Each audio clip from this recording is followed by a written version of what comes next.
or named by mind or projected by mind.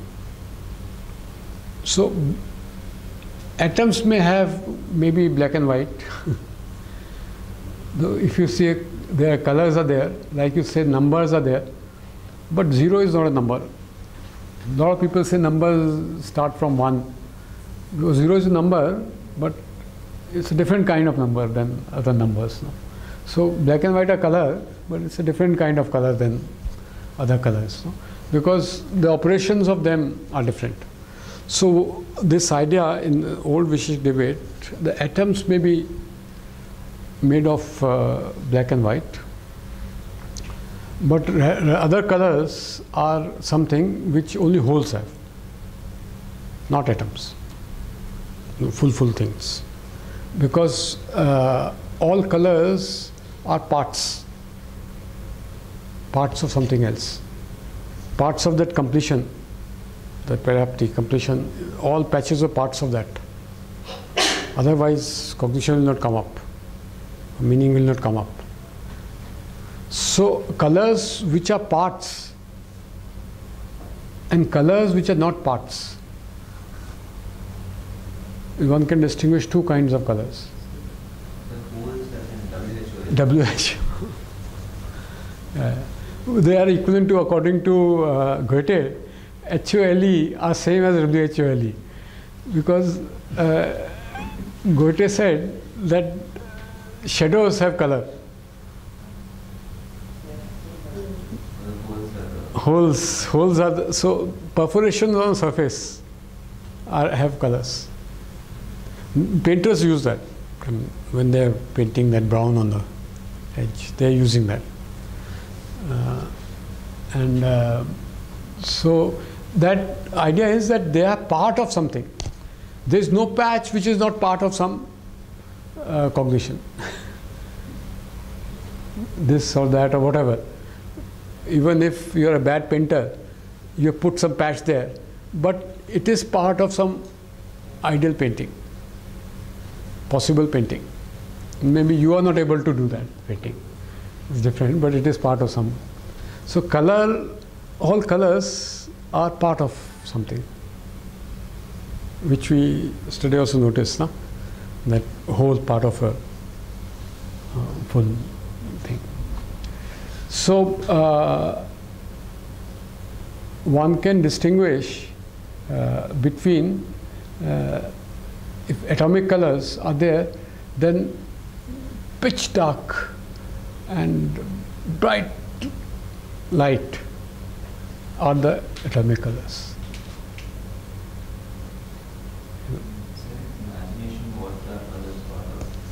Part of our vision, our visuality. Visuality is a whole, meaningful whole. All visions, visuality is all visions, including visions of future. And that. So it's part of that. It has, all visuality has three parts at least, three decipherable things. One is the color, another is space, another is time.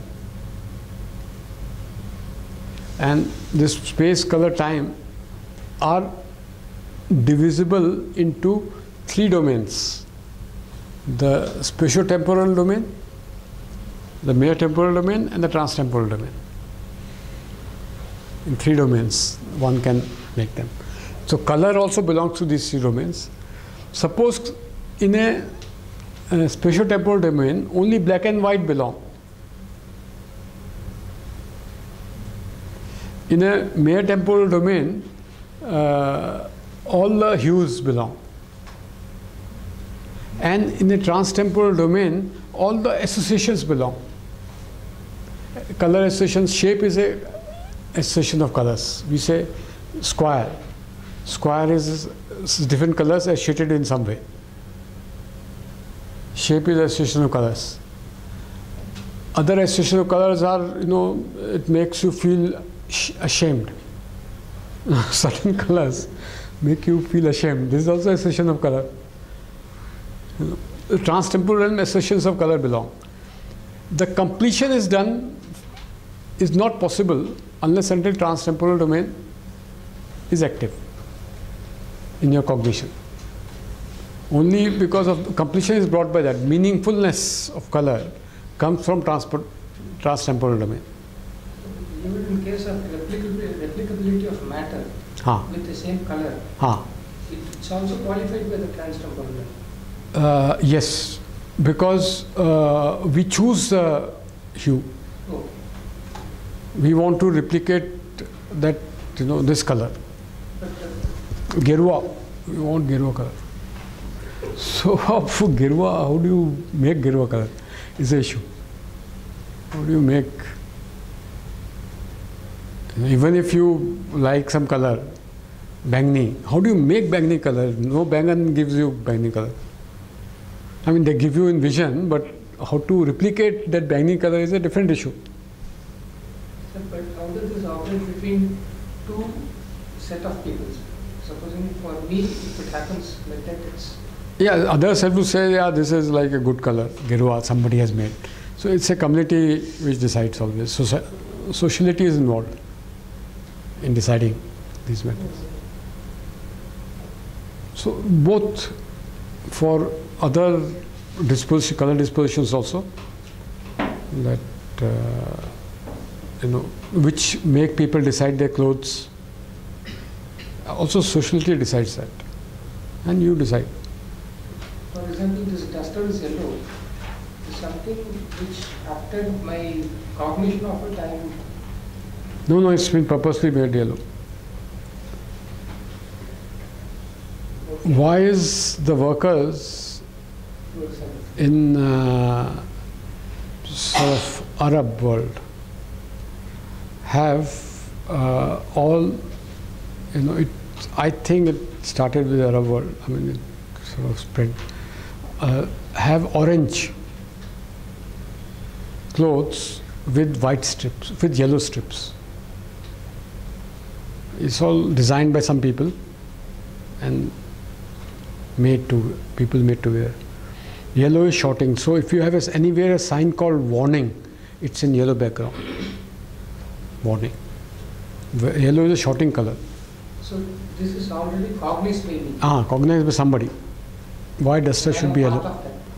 Duster could be brown and at most earlier, but American dusters would be all yellow. And then there may be some long dusters, half meter or things like that, more natural dusters or plastic dusters or glass dusters or something like that. More fanciful designers dusters. But almost everywhere we think of colors. Clothing colors, dye colors, all are thought by somebody. What you call transtemporal. Does culture, psyche plays a part in that? Culture, that is transtemporal is the culture. That's all culture. These are all things which are unconscious mind. Yeah. So all the culture. But some cultural things are there. Culture things are there. Different colors are given different meaning in different Yes. cultures. Yes. All kind of habits, cultural habits which you have, they are all their dispositions. Yeah. So they can enter color. The color associations, Meaning to the color actually. the patches of color, the way they associate with each other, these associations are those And dispositional. And climate, does it play any? Yes. Climate plays in material culture of color. It plays a big role. What colors are around you, and you highlight some kind of greens, kind of yellows, or kind of pinks. Like Telangana has some pink color. In different climates, different colors are there. Haan. Right. Some of them are there, but it's not so easily identifiable. Yeah. Somewhere Now vaguely everybody is identifiable. Other in the beginning, I think the climate played a great role in that. Must be. Climate, all kind of things which you require for distinction. In living, we make discrimination between things. The color discrimination which are required in living, which could be coming from climate, geography, coming from type of soil, or your other practices. So the density of these discriminations, color discriminations, is color culture. And they're different in different people. And Some time back I read a book called Climate Philosophical Discussions, something like that. Published by UNESCO. I'm forgetting the name of the writer, some Japanese writer there. And he tells that how the climate plays a role in your audio culture. Yes. So all these things are there, and audio especially because people have made recordings of sounds in this locality, that locality, etc. They are very many different. The sounds are different. Frequencies of those sounds, or frequency, I mean the number of times it's played, is also different. So morning sounds are different from evening sounds, afternoon sounds. So all these things are there. But important thing is there, what is there in the nature of color to make room for these associations, so that these associations are possible. So that one, what people call as shape, is only association of colors. Shape also is like that. And the painters make too much out of shape. No? ऐसे line draw करके they say this is it, road going out, or something like that, from a town. So this covers, so one can take black and white as the atomic colors, as the colors which you have no control over, which gives the texture of, primary texture of the picture is black and white. If you remove all colors, you will conserve all the texture. You will conserve the curvatures. So the first visual cognition is black and white. Minimal visual cognition, which is that what Wittgenstein calls, he calls it a visual proposition, is that. And then by matching curvatures, you get colors.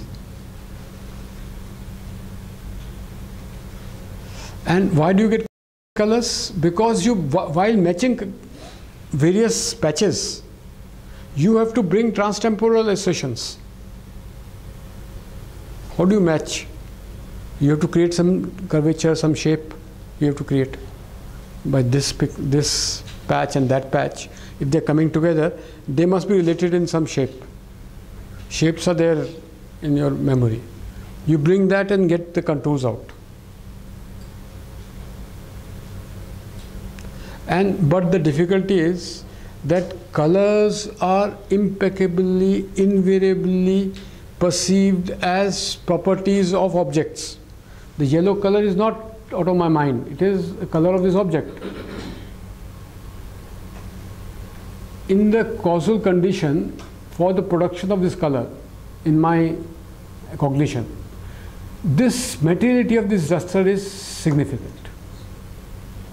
We can't get rid of materiality of this duster and still produce yellow color. The yellow color is produced by this duster in us. The phantom of yellow is produced in us by this duster. But the duster may not have yellow. We have to allow for that.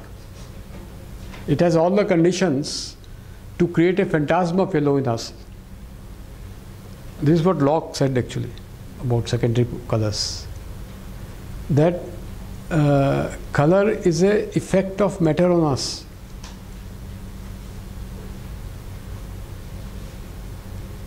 And but nonetheless effect of matter. Without that, in imagination there is no matter occurring. There is a dummy surface we are working with, but we are toying with it. Eventually, in imagination, whatever you do, if you write it on some piece of matter, it becomes work of art. It is no work of art if it's there in the imagination only. Only when you solve it with matter, with the canvas, etc., it becomes work of art. So imagination is too empty a thing, too ephemeral a thing it finds a place only if it turns into work of art, into some public gaze. This is a private gaze only, imagination. So this explains the two things I was explaining. One was this Chitrarup, that color is fundamentally a picture theory of color. The another thing is a big problem, which rest of the time I'll deal with that. How is it that certain associations association is called in the Vaisheshik tradition as something incomplete and complete. It's called Paryapti Sambandh and Aparyapti. Complete is associations which are complete, which is giving a full meaning, and associations which are not. Each single cognition is complete. It doesn't require anything more because it's meaningful. But some things are incomplete. Many cognitions put together may make an incomplete novel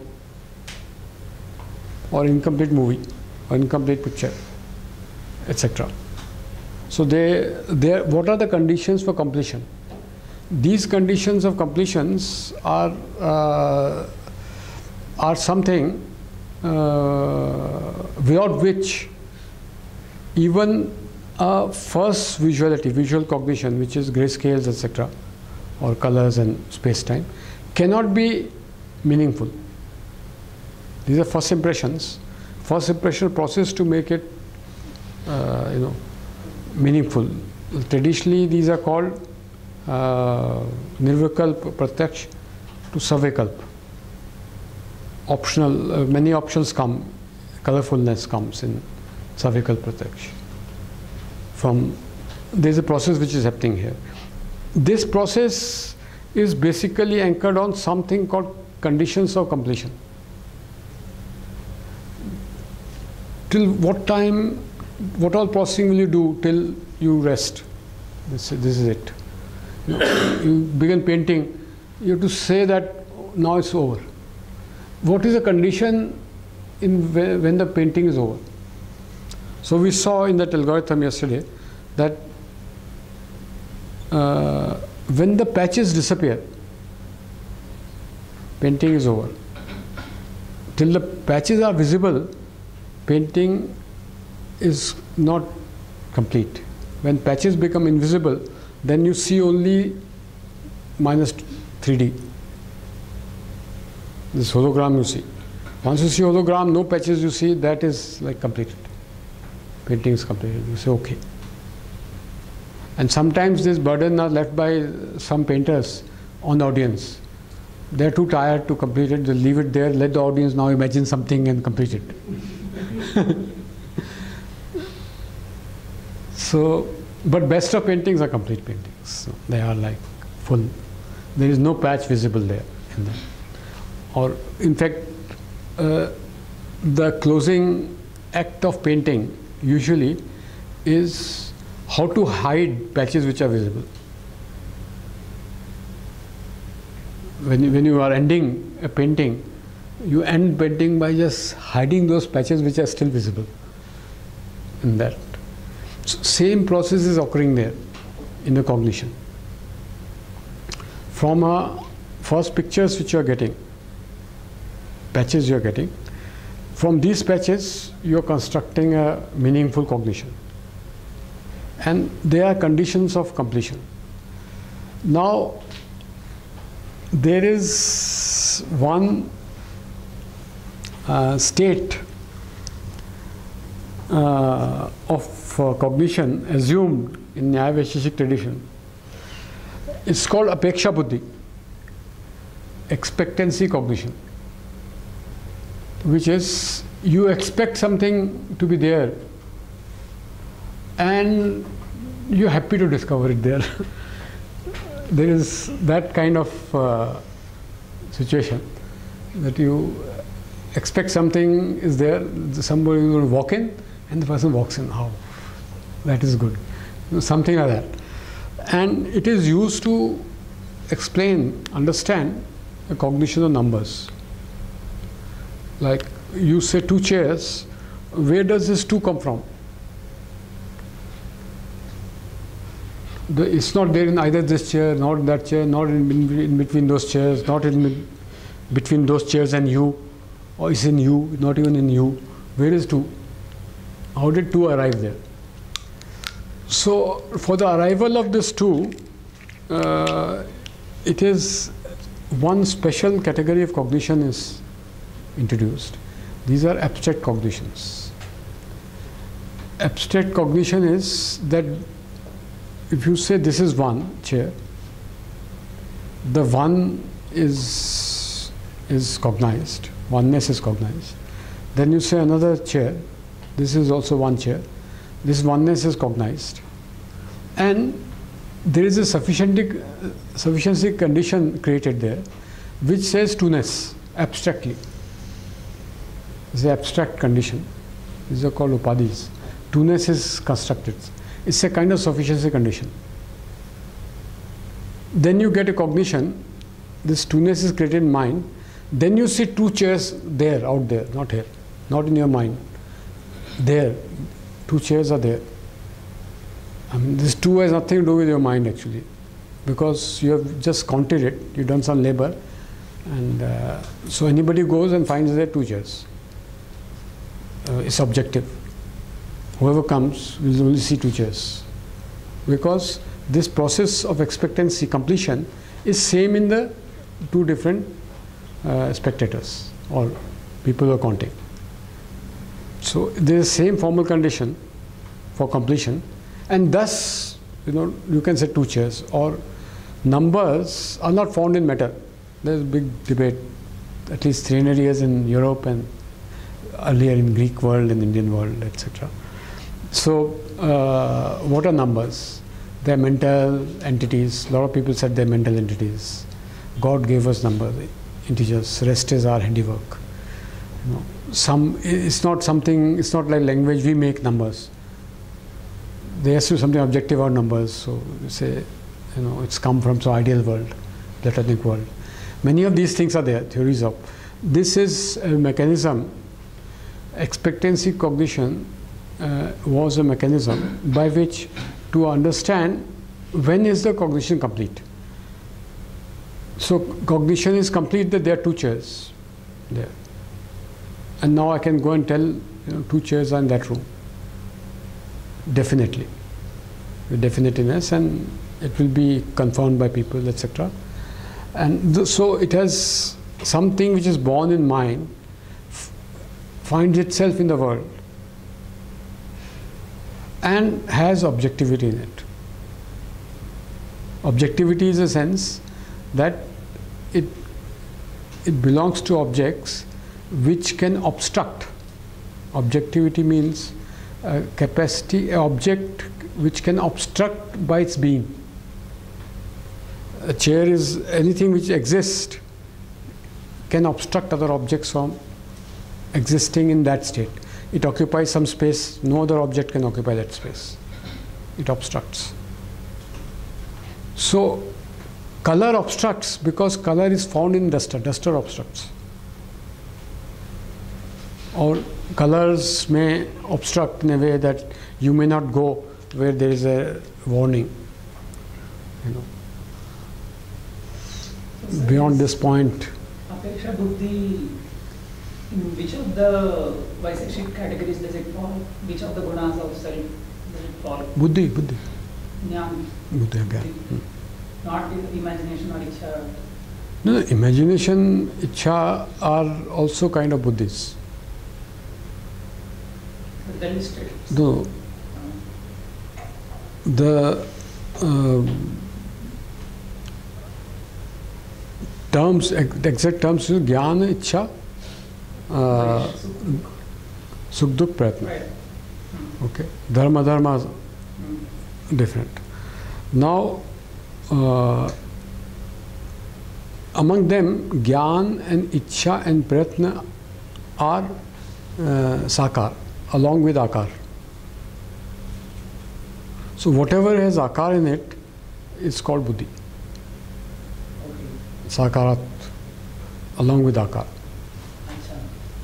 So imagination is, you can say, roughly cognition, but it is not like a gyan of a kind like which is external sense organ generated gyan. So Sukh Dukh are very different from, they are not Sakaratmak. They don't have shape. Sukh and Dukh don't have shape. Emotion, feelings, many things don't have shapes. Contentment and discontentment, beauty and ugliness, they don't have shape. So whereas determination has shape, sankalpa has shape, ichha has shape. So imagination is ichha.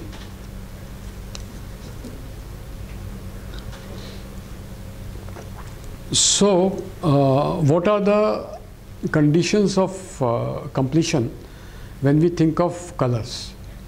Like numbers, you get a well-defined cognition that 2 chairs, and anybody can go and confirm 2 chairs. No, they are as solid as the chairs are solid, no? Independent of my cognition of the 2 chairs, independent of me. So there are a lot of mental reality, non-physical reality, which is objective. And numbers are one of them. They're very objective in the sense that they seem to disclose certain features, necessary relations among physical entities. Among physical things, the necessary relations can be caught from numbers, no? Various functions of numbers. They are like that. So science is, without mathematics, nothing. It just becomes technology, artisan work, science. It's mathematics which adds some thing to it. Now, how do we do determinate kind of, we do determinate kind of work with the colors. You know, we put red signs, red lights, so that people get alarmed. Very determinate things are done with colors. And we also create sufficient goodwill in life with colors. A lot of good, hospitality is colored, and sort of colors also give us, if we had many colors, give us many identities or to chase or bring out your originality. The colors bring out your thing, express the colors of makeup, the clothes, etc. All these are involved, and so they are very objective stuff. In fact, one of the problem has been since 19th century in Europe, objectivity of society. It's very difficult to conceive that society is objective, very objective, but it's mental in the sense that if you take all India, squeeze all matter, no society will come out of it. Some carbon atoms and nitrogen atoms will come, and society will not come out of it. So what really is society? There are issues like this. There's a whole lot of reality which is non-material and which is objective. Color is one of them. And to understand how color cognition, color working, color artistry, artwork, etc. works, one has to get this apeksha buddhi, expectancy cognition associated with colors, because they are the ones which, for visual cognition at least, create a completion condition. Is created by apeksha buddhi of color. So there have been theories, people say, but as a jokingly or as a kind of sort of insult way that Arabs thought that color goes from eye, goes to duster and comes back to us as yellow. So this going out of eye is a mechanism of mind. There is no signal processing, signal going out from eye to that object. What that object is giving to our eye, that is processed as if it's there, and it sort of comes to rest by its being there. By its actually, you discover a yellow there by positing a yellow here first, because the patches will not match if it's not yellow. So, in that case, there are some achromatic societies which exist. Some communities. Yes, anthropologists say. They don't have terms for, they have colors. I mean, it's like blind people. Blind people have colors. I mean, no worry. It's like some anthropologists imagine that there are, since their languages are not having color terms, so they are not. But there are also color terms there. I mean, this is because they didn't know that. And it's like blind people also have colors. Watching a black and white film till the color film came, we were able to actually make this association in spite of. Yes. Black and white. Yeah. We can write a tinge on black and white, color tinge. In fact, all black and whites are red with some color tinge. Brown is usually put where dark black is there. You put brown there. But those are minimal things. Minimal things, and usually one does all the color sessions. So from a purely black and white, something I know that person's hair are black. They look white in the black and white. In many black and white, when you pictures, you see hair as white because of certain luminescence condition and shades, etc. You see them white, but I know that they are black. I will never confuse by looking at a picture that the white hair he has or she has. But because sun condition, they may look white. Shine, because of shine they look white.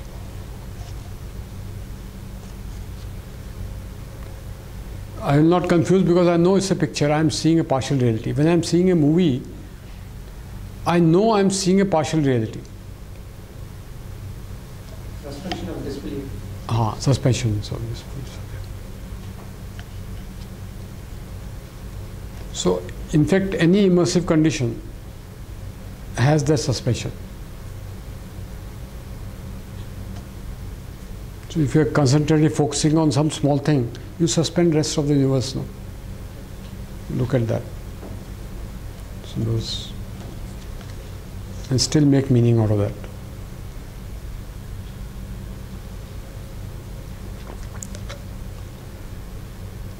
So, in fact, the translations of these optics, Aristotle's optics, were joked on by people in Europe because it was mistranslated completely. Nobody ever believed that. It's like that something went from eye there and came back. It's like people, there's a joked around the rest of the world that people thought that if they go a little farther from their home, they will fall because Earth is flat. So they never went farther from their home. This is one of the myth created. But whoever has ever seen a sky knows the sky is spherical. Nobody ever believed Earth is flat anywhere in the universe. It's just a myth created, conquerors myths. It's like voodoo. It's a myth created. That why do people stay at home? Because they thought the earth is flat.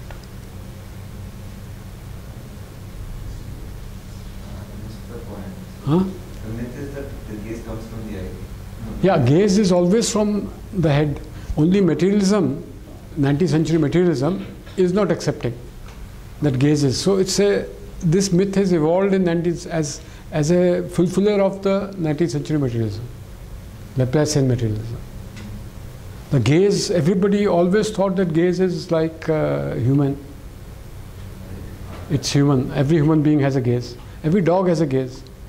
Who doubted that except for Descartes, whether a dog has a gaze? When Foucault talked about the gaze, Huh? when Michel Foucault talked about the mental gaze. Yes, and the gaze is colored, gaze is like political, gaze is, yeah.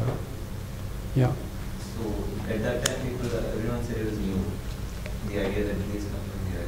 No, nothing new. It's been old. Everybody always thought gaze is. There are problems with gaze, many problems with gaze, philosophical other problems, which are there.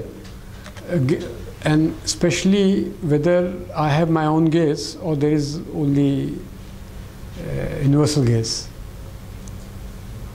What is the relation of my gaze with the universal gaze is a big problem.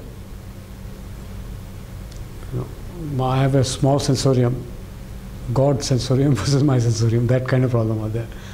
And whether what resource, what access to truth does my gaze have? It's a very big problem in gaze. That if I see something in the world, and what is the access to truth I have there? How can I be sure of something?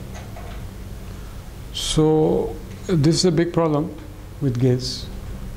And you have tyrant's gaze, the way tyrant would look at the world and go around killing people. Or you may have a saint's gaze, which is very different. So which gaze is true? Or these are issues which come. So and best of solutions also this, even wars. There are many solutions to this gaze problems, etc. They lead to war also, these solutions. So other types of gaze, the processing that happens in the mind finds itself in reality. In reality. But in color it matches, in others it doesn't. No, color also doesn't. That's why people change the colors of things. Why is the object color changed? Not this, some other. Because things don't match. Artists deal with artificial colors. They are natural colors which you get from flora, fauna, sand, sky, etc. But artists don't have access to those colors. They make this pigment which are artificial colors, and they say grass looks like this. The grass never looked like that. No, the artist has put that color and says grass looks like this. Some yellow is there in there, some black is there in that grass. So grass looks like this. So Van Gogh's grass, so famous. I mean, nobody has ever seen that grass ever anywhere, that color. But Van Gogh has put that. So if you see how many colors in this room are artificial, almost everything is artificial because human signature is there. Color of distemper, of this wood, varnish on top of it, of everything. This carpet color, cloth color are artificial, except our skin tones may not be artificial. Even they are artificial, no? They're sort of polished for years together in front of mirror. And so everything is, all colors are artificial. There is no natural color. So we see those colors which we make there. And we don't like those colors, we change them. We go into a new house, we whitewash it. Change all the colors.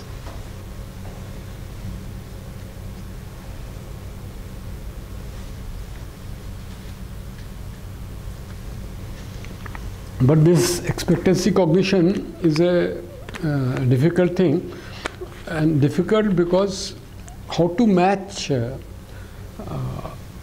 the difficulty which makes it a laughing stock, that ray goes from here and then it comes back, it is a laughing matter.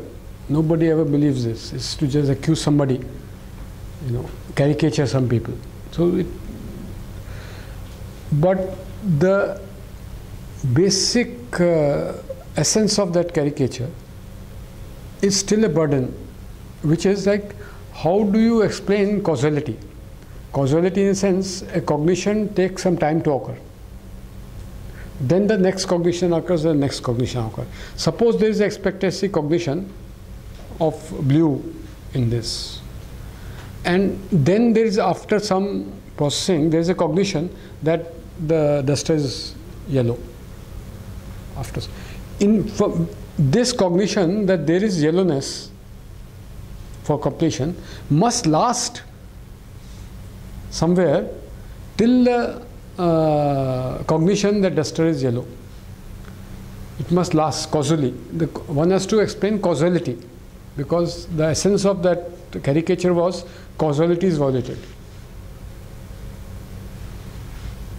And to account for expectancy cognition causally is a big philosophical issue. And that was solved by these Nyaya-Vaisheshik people, and it's been solved by other people also. That you can have expectancy cognition because you take existence of cognition. In one moment there is one cognition, next moment there is another cognition. The existence of cognition is taken for two moments. The moment of arrival of cognition is there, which is the processing happening to process, and the moment of existence of cognition. Then there is a moment of decay of cognition. The moment of existence and the moment of arrival can be actually taken as existential. Both moments can be taken as existential. That cognition is lasting for two moments. One where it is lasting in your gaze, and where it is not lasting in your gaze. You can, two existential moments can consider. Then you can solve this problem. So, which is expectancy cognition can be seen as a relational cognition. Say if a cognition has, if I see this, to simplify, has around say 3 elements. 3 things make this cognition. So that one thingness, two thingness, and three thingness is there. So one thingness is wherever one thing occurs, you find one thingness. Wherever one thing is occurring. A chair, chairness is that which every chair has. Wherever there is chair, chairness. Then you have tableness. Wherever there is table, there is tableness. And you have a cognition, chair, table, and duster. Wherever duster is there, there is dusterness. But in a cognition, there is a chair, table, and duster. This chair is delimited by wherever there is duster and table. In the cognition, 3 things have occurred. Na? So, number of places where it could be is become less because of these 3 things. So then, if you take chair-nessness, chair-table-nessness,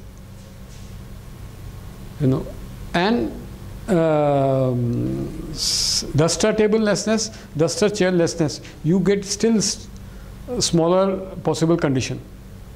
This is how you complete and make one. That if these conditions, that condition is there, where this and this and this happens together, then this cognition is complete. So technically, it is, to give it very technical language is a complex thing, which is this chairness would be called avchedak. Avchedak is called. So, avchedak is this chair. Chedakta is wherever there is this chair. That avchedakta. And avchedakatva of avchedakta is second order of Chhedak. More, so if you keep reducing like this, you will come to one small thing, completion condition, when this makes it complete. So, but there are in each cognition, it's not child's cognition or infant's cognition. It is like you have 1,000 things. In visual cognition, 1,000 things. Not so many in the auditory cognition. There are fewer things in auditory cognition. There are fewer things in taste cognition. There are 1,000 things in smell cognition. So they create a sufficiency condition. This sufficiency condition is this expectancy. While creating sufficiency, the expectancy comes in there.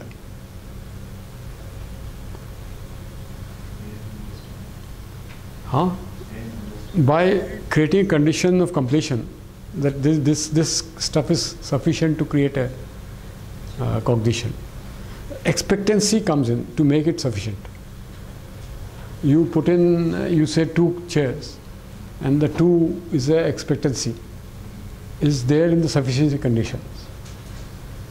Two-nessness will be there. There is a two-ness in this chair, two-ness in that chair, and both together put is two-nessness is there somewhere, which is a very abstract entity which has been introduced into cognition.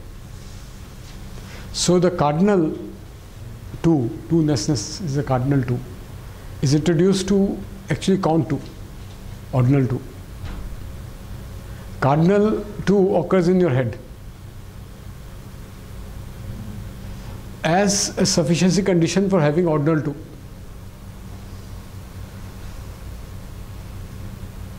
Cardinal 2 is a, without order, 2 chairs, measure.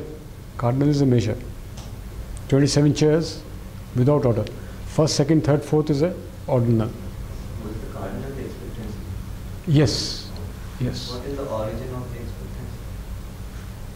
Origin of expectancy, people will define a cardinal number as set of all sets which have 2 members. That's a definition Frege gave. It's an abstract entity. Two-nessness is an abstract entity. A set of all sets with 2 members. So that is a sufficiency condition. That is the... That is, so every time you do counting 2, you must have this present in you.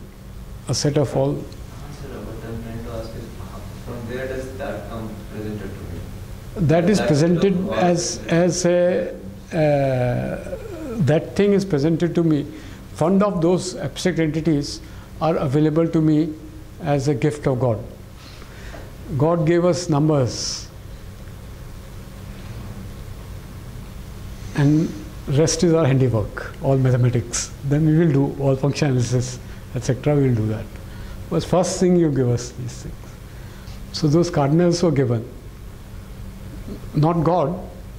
People say, there are other theories which says that this kind of things come out of playfulness,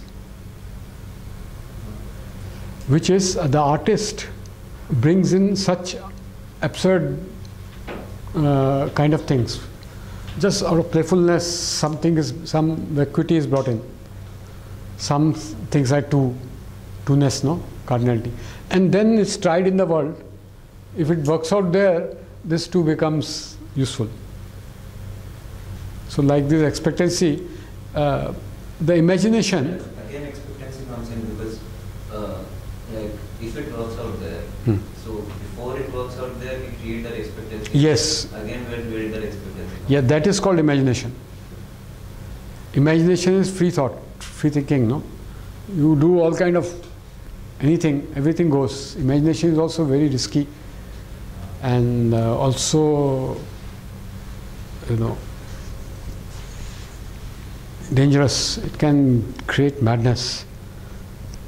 Imagination is a very dangerous thing. So, unanchored imagination is like Solaris, where imagination and reality is blurred, so everybody goes mad. So, say that. Huh? Schizophrenia, Solaris movie you have seen, or we're talking about a movie by Tarkovsky called Solaris. Solaris, now I've seen Solaris. You see that. You see that movie is when distinction between dream and reality is obliterated, everybody turns mad. If we don't have that distinction, you will turn mad. And so there is some space station